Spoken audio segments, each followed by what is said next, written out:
Идрисов Абу-Хажи, герой войны 41-45 годов. 349 фашистов, целый батальон уничтожил в годы Великой Отечественной войны. Прославленный снайпер.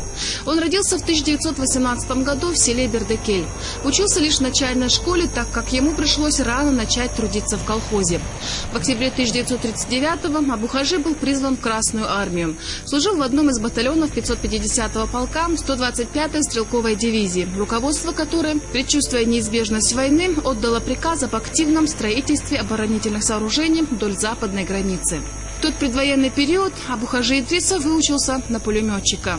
Война для него началась в 5 утра 22 июня 1941 года, когда их батальон был поднят по боевой тревоге и совершил марш-бросок к границе, где уже шел бой с наступающими фашистами. Он длился целый день. Полк понес большие потери, но не отступил ни на шаг. И весь день не смолкал пулемет Абу-Хажи Идрисова. Ночью по приказу сверху, ведя арьергардные бои, дивизия начала отступление. В июле 41-го закрепились на линии Псков-Великие Луки, отражая ежедневные бешеные атаки немцев, рвущихся к Ленинграду. Полк Идрисова занял обороны между озерами Ильмень и Селигер. Начались долгие позиционные бои, в ходе которых Абу-Хажи и стал снайпером.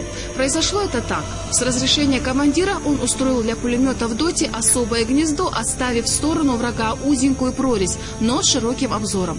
Из дота он наблюдал за фашистами, и как только кто-то из них оказывался в поле зрения, снимал его одиночным выстрелом из пулемета. Узнав, что Абу-Хажи убрал таким способом за месяц 22 фрица, его вызвал комбат. «Ты, Абу-Хажи, настоящий снайпер, молодец. Мы решили направить тебя на курсы снайперов. Будешь несколько месяцев учиться в Москве. Согласен?» Но Абу-Хажи отказался, сказав, что научился метко стрелять еще до армии в школе Осавиахима, где был признан лучшим, как говорится, ворошиловским стрелком. Он не хотел расставаться с родным батальоном и однополчанами. Через 3 дня ему выдали винтовку с оптическим прицелом, и опытный снайпер, специально вызванный из штаба фронта, научил, как с ней обращаться. А остальное – великое терпение, потому что снайпер, кроме мужества, должен обладать выдержкой, смекалкой и мгновенной реакцией. Он, как сапер, ошибается только раз в жизни. Как ошибся опытнейший немецкий снайпер, специально присланный убить Абу-Хажи после убийства важного генерала фашистской армии. К тому времени у Абу-Хажи уже был отряд из 10 снайперов. Профессиональный фашистский снайпер сумел уложить 4 из них. Неопытные были, попадались на его уловки.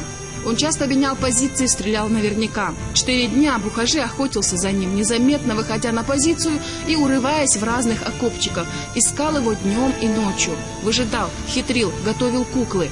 Но немец каждый раз ускользал. Только на 5-е сутки охоты, когда Абу-Хажи еще затемно ушел в засаду к точке, где, по его предположению, должен был появиться противник, ему повезло. Только он приподнял голову, раздался выстрел. Идрисов ответил, но промахнулся. Однако врага все же засек. До вечера целый день выжидал, сидел без движения, и не выдержали нервы у фашиста. Он сделал только одно неосторожное движение, и 1 выстрел решил судьбу гитлеровца. Абу-Хажи победил в той смертельной дуэли. Сержант Идрисов был награжден за свои подвиги орденами Красного Знамени и Красной Звезды.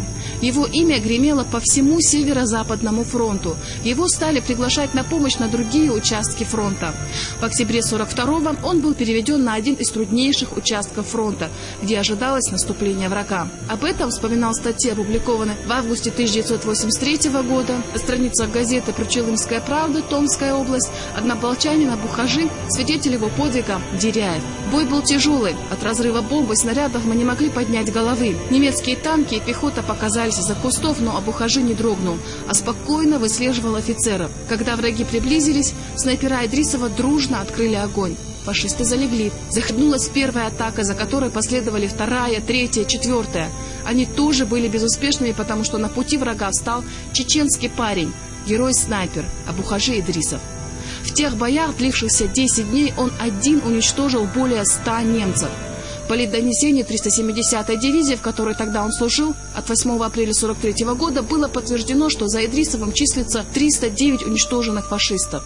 После прорыва блокады Ленинграда Абу-Хажи вместе с боевыми товарищами участвовал в освобождении городов и сел Псковской области, Прибалтики.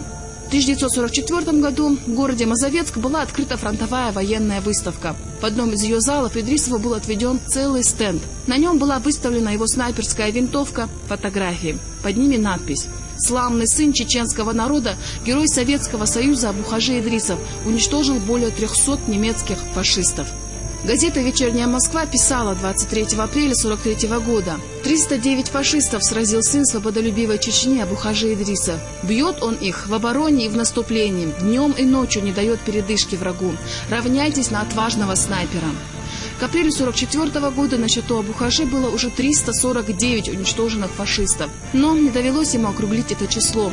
В одном из боев, осколком разорвавшейся рядом мины, он был ранен, засыпан землей. Товарищи раскопали его и без сознания отправили в госпиталь. За подвиги указом Президиума Верховного Совета СССР от 3 июня 1944 года Идрисову было присвоено звание Героя Советского Союза. 4 месяца провел он в госпитале Горького. После выздоровления как спецпереселенец поехал в Казахстан. Жил в Алма-Ате, потом в Талдыкурганской области. Работал в сельском хозяйстве. Продолжал заниматься овцеводством и после возвращения в родные края в 1957 году. Всю послевоенную жизнь до последних своих дней он отдал селу. Умер герой в 1993 году. Благодарные потомки хранят о нем память. Золотыми буквами имя Идрисова записано в музеях Великой Отечественной войны на Поклонной горе в Москве и в Новороссийске. Именем отважного сына чеченского народа, героя Советского Союза Абухажи Идрисова, названа одна из улиц Грозного.